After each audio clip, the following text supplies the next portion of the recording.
Hello, my name is Taya Graham, and welcome to the Police Accountability Report. As I always make clear, this show has a single purpose, holding the politically powerful institution of policing accountable. And to do so, we don't just focus on the bad behavior of individual cops. Instead, we examine the system that makes bad policing possible. And to achieve this goal today, we're going to explore two cases that expose just how unjust that system is. First, by revisiting a case of a business owner who has been harassed by police and is now entangled in a questionable federal investigation that has ruined his life. Then, by talking to a man who spent 29 years in prison after giving a false confession to Chicago police after he was tortured by them. But before I get started, I want you watching to know that if you have evidence of police misconduct, please email it to us privately at par@therealnews.com and we might be able to investigate for you. And of course, you can always message me directly at Taya's Baltimore on Facebook or Twitter. And please like, share, and comment on our videos. It really does help us. And you know I read your comments and appreciate them. Okay, we've got that out of the way. Now, occasionally I like to quote a philosopher, not because I'm some sort of pseudo-academic, but because I think it's important to bring the perspectives of other thinkers to bear upon the state of our current criminal justice system. Part of the reason I do this is because some of the cases we investigate are really difficult to understand within the onslaught of our mainstream media propaganda bubble. And that's why today I'm going to revisit a question asked by an ancient philosopher, but I still think merits consideration today. His name was Plato. He was a Greek thinker who lived around 2000 BC in Athens, Greece, and is considered by many to be the progenitor of contemporary Western philosophy. One of his best-known works is called The Republic. In it, he debates how to form a system of governance that would bring the maximum fulfillment and happiness to the people it served. The answer he comes up with is probably not a type of governance you or I would want to be subject to. For one thing, he argues the head of state should be a so-called philosopher king, a monarch with an astute ability to reason, but also a disquieting amount of unchecked power. But it's not the system of governance that Plato conjures that concerns me today. Instead, it is the question he posed that underlies his entire inquiry that interests me. That's because Plato's entire interrogation of what is essential to good governance revolved around a single question: what is a just state? In other words, he thought one of the most important elements of a productive society required that it simply be just. And he used that question to consider how the needs of the individual and the collective requirements of the state could correctly be balanced for the benefit of all. Now you might be asking, why on earth is a police accountability show talking about Plato? Taya, what do I care about some ancient Greek philosopher when you always say the point of this show is holding police accountable? That's a great question. Now let me answer it for you. I was thinking about this because of two cases we've been investigating here at PAR and what they tell us about how our own system fits with Plato's primary concern: justice. And the reason I'm thinking about this question is that oftentimes when we look at how the criminal justice system operates, we take it for granted that the underlying assumptions that govern it are sound. But I think the cases I will be exploring today question that assumption. I think to a certain extent, if we examine how the process we call justice functions in these two cases, then perhaps it's time to question the very foundations of our system of governance in a way Plato might have intended. And I want you to do me a favor. Answer yes in the comments if you think justice is the bedrock of a society, that it is the most important function of governance. And if no, please tell me why. Okay. The first involves a guest we've had on the show before. His name is Sean Weston. He was, when we initially covered him, a successful Baltimore businessman who was in the process of building a catering hall and a community center in the neighborhood he had called home for years. He contacted us due to numerous raids by police of his business due to the fact he sold common legal products that could also be used for drug use and sale. The products like baby laxatives and perfume bottles are widely available at places like Amazon, but because Weston happened to be selling them in Baltimore, cops had raided his store 9 times. But 2 years ago, Sean was arrested by the DEA during a broad investigation of drug dealing in West Baltimore. The feds not only also tried to tie him to several local drug dealers, but also again alleged he was committing a crime by selling what they called drug paraphernalia. But the case fell apart, and now they've shifted to forcing him to plead guilty to a wire fraud charge related to a child support payment he made to the mother of one of his children. Let's listen to him explain what happened. Well, at this point right now, what's going on with the case, I believe, is that the trial has been pushed back again for, I believe, the third time, in which I'm facing a maximum sentence of 3 years. So by the time I go to trial, it would have already been 3 years.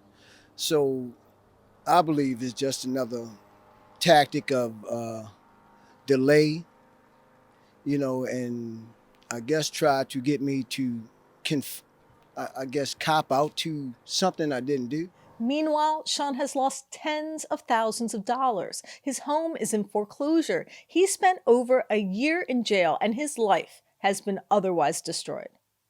Let's hear him out. It's been, just too long, for me to have been put in this ordeal, something I had absolutely nothing to do with. But the message I want to send is the message of the criminal justice system, is just so corrupt here. In Baltimore, D.C., the prison, system is just made up of nothing but black men. Sean also played for us the sole wire-tapped phone conversation that was the basis for his indictment. A phone call which, based upon what I heard, had nothing to do with drug dealing or nefarious activity. Nevertheless, that one piece of evidence has ensnared him in this case for nearly 3 years with no end in sight. So, as you can see, a successful business owner, father of 10 children, and a man who worked for the federal government and was trying to help his community, has been entangled in our criminal justice system without an exit other than pleading guilty to an unrelated crime. A man who was in fact trying to build a community center and selling products that anyone who doesn't happen to live in Baltimore can sell, and has had his life destroyed. And to get more details of what's going on with this case, I'm joined by my reporting partner, Stephen Janis. Stephen, thank you so much for joining me. Tay, thanks for having me. I appreciate it. So, Stephen, first, you reviewed the case filings and the docket. What have you learned? Well, I looked through every document online in the court pacer system, and I didn't see a single document that tied Sean Weston to drug dealing. I mean, certainly there were other people mentioned in the indictment who did seem to have been involved, but he was not, and there was no evidence tying to him. So it's a real mystery as to why he got swept up in this whole thing. Stephen, some people have pled guilty, correct? Yeah, there are people who have pled guilty to drug dealing, but none of them have been connected to Sean Weston in any way. And if you look at their agreements or plea deals, they don't mention Sean Weston in any of the cases. So it's really hard to understand, even with people pleading guilty, why he has been swept up in this again. Sean's case brings up an interesting point. What percentage of people plead guilty in federal cases, and why do you think they do that? Well, a 2018 study of thousands of federal cases showed that 90% of the people pled guilty. 8% of the charges are dropped, which means only 2% of the people went to trial. The reason being is that federal sentencing guidelines are very, very harsh and very, very strict. So the cost benefit of going to trial is extremely risky. If you lose, you're going to jail for a long, long time. And I think people feel like it's not really worth the risk. But Sean Weston is not the only one who has suffered from the expansive overreach of our criminal justice system. This week, we also spoke to a man who spent decades behind bars for a crime he did not commit after he was tortured into giving a false confession. His name is James Gibson, and he spent 29 years in prison after Chicago police officers physically coerced him into a false confession by breaking his ribs, burning his genitals, and beating him relentlessly. In fact, he was a part of a group of 200 people who an independent report verified had been subject to beatings, burning, suffocation, and other forms of physical abuse, all at the hands of the notorious Chicago Police Department's Midnight Crew. Allegations of horrifying tactics that were outlined in this FBI civil rights investigation that was released in 2019. Joining us to discuss what happened to him and the implications of his case for the entire criminal justice system, I'm joined by James Gibson himself. Mr. Gibson, thank you so much for joining me. Thank you for taking the time for getting my story out there. My story is about to air to the nation sometime next month. So, Mr. Gibson, first, tell me what you were charged with. How did you end up being charged with the murder of 2 people? What happened? Where do you begin? Well, I was home on vacation from college. My mother at the time, she was handicapped. She couldn't hear. So she had somebody to call me and tell me that the police had arrested my older brother. And so when I got to her house, I called to the station and inquired about why did they arrest my brother. And in the process of me talking on the phone, I guess they must have traced the phone call, and they came and they arrested me. They arrested me and several other guys and took us all into custody. So at that moment, you call because you're worried about your brother, and then all of a sudden, you're being brought in for questioning. Did you have any idea of why you were being brought in?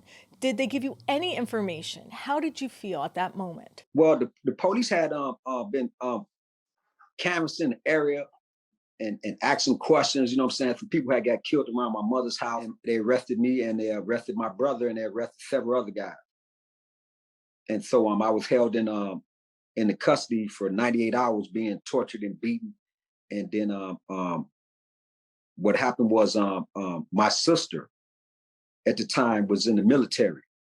She still works for the government to this day, 40 years. And she was stopping over for a military stop in Illinois before she leave the country. And she found out that both her brothers was in jail. So she went down there and inquired about it. And she came in contact with the now famous John Burge and the Midnight Crew. And they took me in front of a judge, a chief judge, matter of fact. And the chief judge, the officer told me to put my hands behind my back. And when I put my hands behind my back, my right breastplate popped out. And so the judge stopped the proceedings. The chief judge stopped the proceedings, and he took me into chambers and ordered the state's attorney and the public defenders and investigators in, and they took pictures of my injuries, and then they shipped me to the hospital for 2 weeks. And when I got out the hospital, it was another judge. So I went back and forth, and then I went to trial for like 4 to 6 hours, and they found me guilty of double murder, sent me to prison. You told me your breastplate actually popped out of your chest, and this was from what these police officers did to you. You said Commander John Burge and his Midnight Crew tortured you. And I'm sorry to ask you to relive this, but what did they do to you? I had several severe injuries, burns, my testicles, my genitals, my buttocks, my ribs.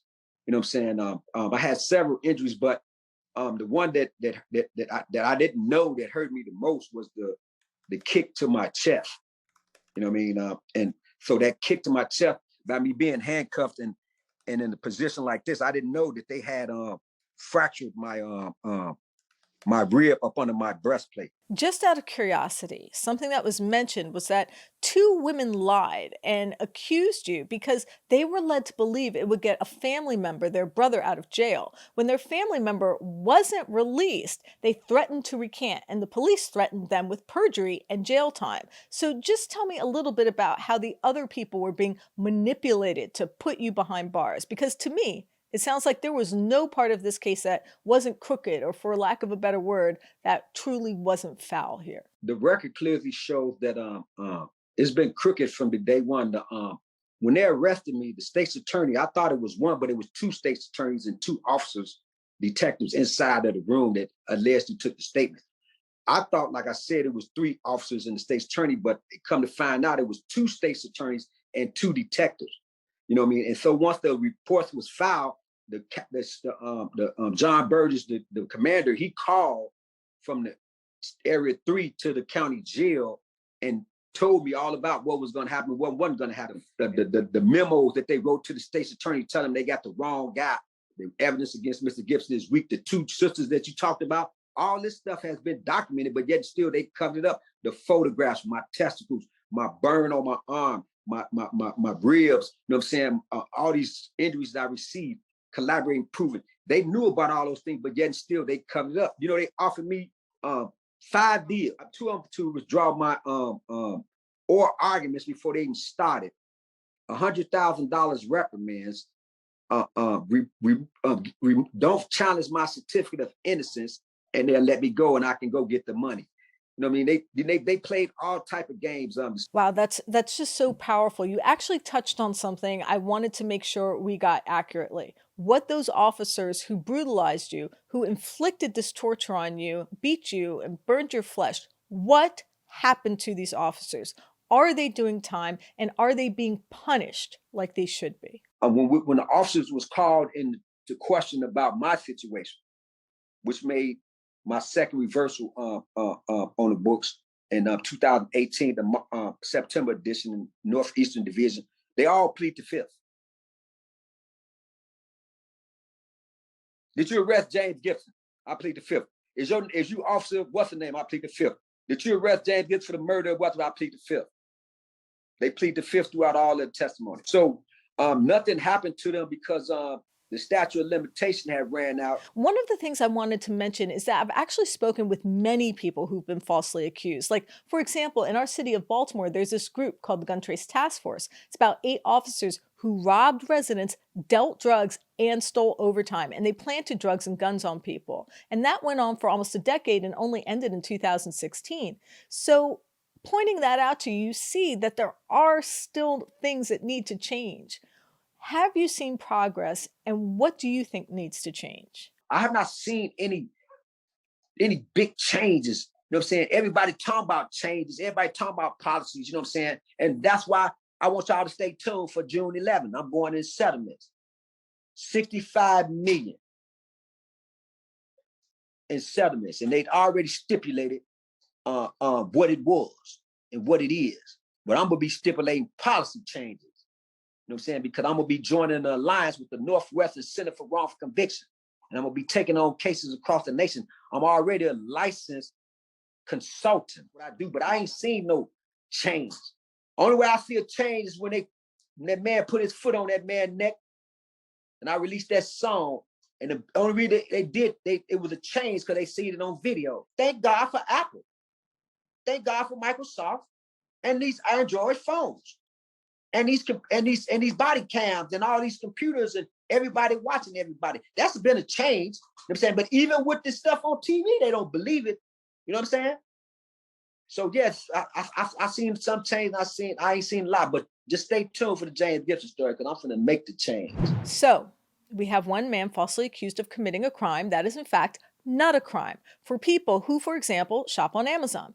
A man whose life has been destroyed by a criminal justice system that appears predicated upon scooping people up who dissent and throwing them in jail without any real allegation of wrongdoing. And then we have a man who was tortured, and I mean literally, legally tortured under the color of law by an American police department, after which he spent 30 years in a cage at the behest of that same system, while the facts that supported his innocence were either ignored or tossed aside. What makes all this aforementioned injustice so difficult to countenance is how both cases reveal how far afield this system is from any sort of productive outcome, how much the system itself seems to be focused on random acts of vengeance at the behest of individual cops and callous prosecutors. Maybe that's because the system that perpetuates these kinds of acts has little to do with justice and more with sustaining our unequal system of opportunity and economic inequality. Maybe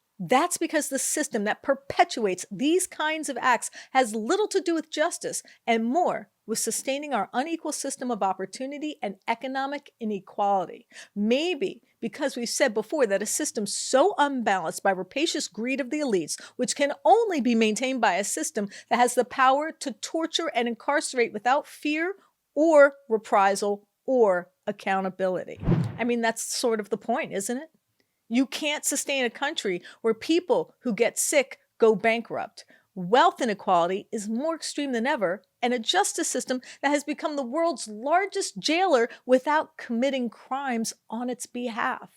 You can't perpetuate poverty and criminalize dissent without constructing an injustice system to enforce it. Which brings me back to the question I asked at the beginning of the show. Have we created, as Plato asked, a just society? Does America, the country predicated upon democratic principles and the idea of a general pursuit of happiness for its citizens, live up to the promise of equality and fairness? Well, when cops can torture a man and lock him away for the majority of his life without reprisal, I would have to say no. When federal investigators can run a veritable criminal trawler through an already impoverished West Baltimore neighborhood and entangle anyone they wish in the dragnet of permanent criminality, I conclude an emphatic no. The point is, these cases aren't simply about a criminal justice system in need of reform. This misuse of the criminal justice system we have documented here reveals that the essence of our idea of governance is so far off the rails that any question of our society being just is on the surface absurd. That is, the argument that our country is just cannot be sustained if the system at the core of its being embraces injustice as its core reason for being. That's the point that Plato's question raises, and that is the question that we all have to answer. I would like to thank my guest Sean Weston for speaking with us, and I would also like to thank Mr. James Gibson for his time, for his honesty, for sharing his experiences and his fight to restore his name and prove his innocence. You can learn more about Mr. Gibson at his website, www.imjamesgibson.com. And of course, I have to thank intrepid reporter Stephen Janis for his writing, his research, and his editing on this piece. Thank you, Stephen. Taya, thanks for having me. I appreciate it. And I would be remiss if I didn't thank friend of the show, Noli D, for her support. Thanks, Noli D. And I want you watching to know that if you have evidence of police misconduct or brutality, please share it with us, and we might be able to investigate for you. Please reach out to us. You can email us tips privately at par@therealnews.com and share your evidence of police misconduct. You can also message us at Police Accountability Report on Facebook or Instagram, or at Eyes on Police on Twitter. And of course, you can always message me directly at Taya's Baltimore on Twitter or Facebook. And please like and comment. I do read your comments and I appreciate them. And I try to answer your questions whenever I can. My name is Taya Graham, and I am your host of the Police Accountability Report. Please be safe out there.